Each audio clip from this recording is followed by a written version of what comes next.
नमस्कार, मैं रवीश कुमार। यह देश किसी की बपौती नहीं है। यह 140 करोड़ नागरिकों का लोकतंत्र है और यह मनमानी से नहीं संविधान से चलता है। वह संविधान जिसे बाबा साहेब अंबेडकर ने हमें दिया ताकि कोई सत्ता, कोई संस्था जनता के अधिकारों को रौंद ना सके। लेकिन दोस्तों, आज एक बार फिर न्यायपालिका से उम्मीद की एक किरण फूटी है। सुप्रीम कोर्ट के न्यायमूर्ति भी आर गवई ने जो टिप्पणी की वह सिर्फ एक बयान नहीं, लोकतंत्र की रीढ़ है। उन्होंने कहा, हम हाथ पर हाथ धरकर नहीं बैठेंगे। ध्यान दीजिए, यह चेतावनी किसी गली मोहल्ले की बहस से नहीं, देश की सबसे बड़ी अदालत से आई है। न्यायमूर्ति गवई ने साफ कहा है कि अगर संवैधानिक संस्थाएं अपनी सीमाएं लांघेंगी तो अदालत हस्तक्षेप करेगी, चाहे वह कितनी भी बड़ी संस्था क्यों ना हो। और यदि कार्यपालिका यानी सरकार मनमानी करेगी तो उसे भी जवाब देना होगा। अदालत खामोश नहीं रहेगी। अब बात करते हैं बिहार की, जहां चुनाव आयोग ने अचानक 35 लाख से ज्यादा नाम वोटर लिस्ट से काट दिए और लगभग 65 लाख लोग आज भी मतदाता गणना पत्र नहीं भर सके हैं। सोचिए, यह संख्या करोड़ों में पहुंच चुकी है। क्या यह एक तकनीकी गलती है या फिर लोकतंत्र को धीरे धीरे निष्क्रिय करने की प्रक्रिया? सुप्रीम कोर्ट ने इस पर तीखी प्रतिक्रिया दी है। कोर्ट ने कहा, हम हाथ पर हाथ रखकर नहीं बैठेंगे। यह वही वाक्य है जो इतिहास के पन्नों में दर्ज होगा जब संविधान ने सत्ता से सवाल किया। दोस्तों, यह लड़ाई सिर्फ कोर्ट की नहीं है, आपकी भी है, क्योंकि मत देना सिर्फ अधिकार नहीं, जिम्मेदारी है। और अगर मतदाता ही नहीं रहेगा तो लोकतंत्र किसके लिए बचेगा? सरकार को शायद यह भ्रम है कि न्यायपालिका सिर्फ एक मूक दर्शक है, लेकिन जस्टिस BR गवई ने यह भ्रम चकनाचूर कर दिया है। सरकार कहती है कार्यपालिका को उसकी मर्जी से काम करने दो, न्यायपालिका बीच में दखल ना दे। लेकिन सवाल यह है कि अगर कार्यपालिका संविधान से ऊपर हो जाएगी तो फिर संविधान किसके लिए बचेगा? जस्टिस BR गवाई ने स्पष्ट कहा है, हम चुनाव आयोग पर एक्शन लेंगे, हम हस्तक्षेप करेंगे। हाथ पर हाथ रखकर बैठने का मतलब है लोकतंत्र को मरते देखना, और जस्टिस गवाही के रहते यह नहीं होने वाला।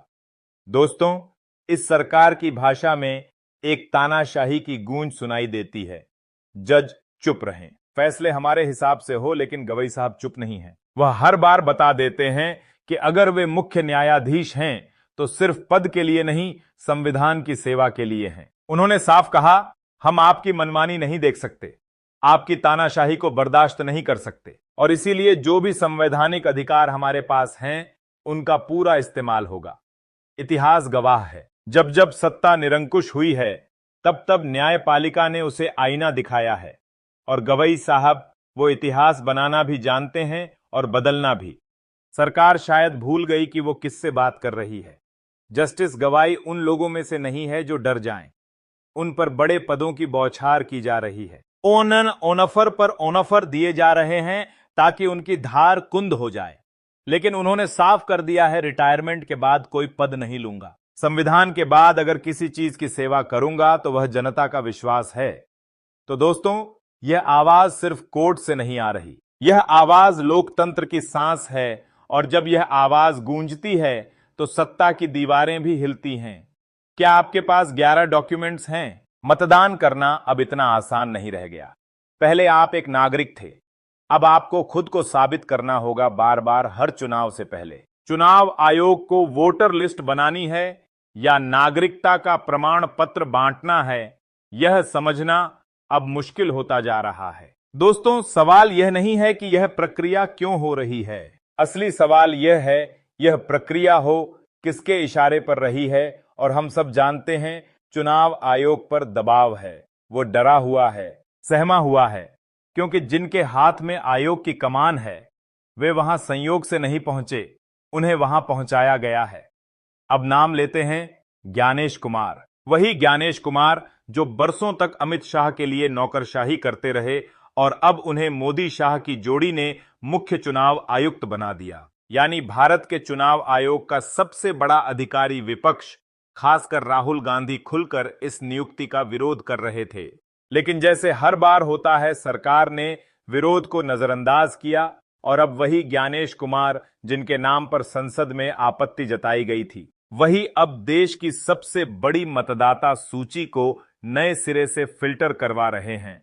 बिहार इसका ताजा उदाहरण है, जहां 35 लाख से ज्यादा लोगों के नाम काट दिए गए, कभी मृत घोषित करके, कभी प्रवासी बताकर, और 65 लाख लोग आज भी अपना गणना पत्र नहीं भर पाए हैं। यानी लगभग 1 करोड़ मतदाता अगले चुनाव से बाहर हो सकते हैं। अब अदालत को सामने आना पड़ा है। सुप्रीम कोर्ट ने साफ कह दिया, हम हाथ पर हाथ रखकर नहीं बैठेंगे। अगर नाम काटने की यह प्रक्रिया ऐसे ही चलती रही तो हम हस्तक्षेप करेंगे। सवाल यह है, यह 111 डॉक्यूमेंट्स कौन देगा? एक आम आदमी क्या हर 5 साल में अपनी नागरिकता दोबारा साबित करेगा? और अगर यही नियम लागू होता रहा तो क्या एक दिन मतदाता पूरी तरह खत्म हो जाएगा और सिर्फ सत्ता ही बचेगी? दोस्तों, यह सिर्फ नाम काटने की प्रक्रिया नहीं है, यह लोकतंत्र को गिनती से बाहर करने की साजिश है। और जब लोकतंत्र गिनती से बाहर हो जाता है, तब सरकारें गिनती से ऊपर हो जाती हैं। करोड़ों लोग यानी करोड़ों मतदाता, और करोड़ों मतदाता मतलब करोड़ों संवैधानिक अधिकार। और जब चुनाव आयोग इन अधिकारों को मिटा रहा है, तो सवाल सिर्फ तकनीकी नहीं रह जाता, सवाल लोकतंत्र के वजूद पर आ जाता है। दोस्तों, अब जरा ध्यान दीजिए, चुनाव आयोग किस तरह काम कर रहा है, या यूं कहें किस तरह जल्दबाजी में काम निपटा रहा है। खुद ही फॉर्म भर रहे हैं, खुद ही जमा कर रहे हैं, खुद ही ड्राफ्ट तैयार कर रहे हैं और खुद ही उस पर हस्ताक्षर भी कर रहे हैं। लोकतंत्र का ऐसा डिजिटल ऑटोफिल शायद ही आपने पहले कभी देखा होगा। अब सवाल यह है, जब गणना फॉर्म ही चुनाव आयोग के अधिकारी खुद भर रहे हैं, तो उस फॉर्म की वैधता क्या है? क्या यह सिर्फ एक औपचारिकता है या फिर एक साजिश जिससे यह दिखाया जा सके कि सब ठीक है, सब रिकॉर्ड पर है? लेकिन दोस्तों, सवाल यह भी है कि अगर चुनाव आयोग के पास समय नहीं था, तो बिहार जैसे राज्य में इतना बड़ा अभियान छेड़ने की जरूरत ही क्या थी? सुप्रीम कोर्ट भी इस सवाल को नजरअंदाज नहीं कर पाया। दोस्तों, अब बात करते हैं उस षड्यंत्र की जो सिर्फ संयोग नहीं है, पूरी योजना है, पूरी स्क्रिप्ट है।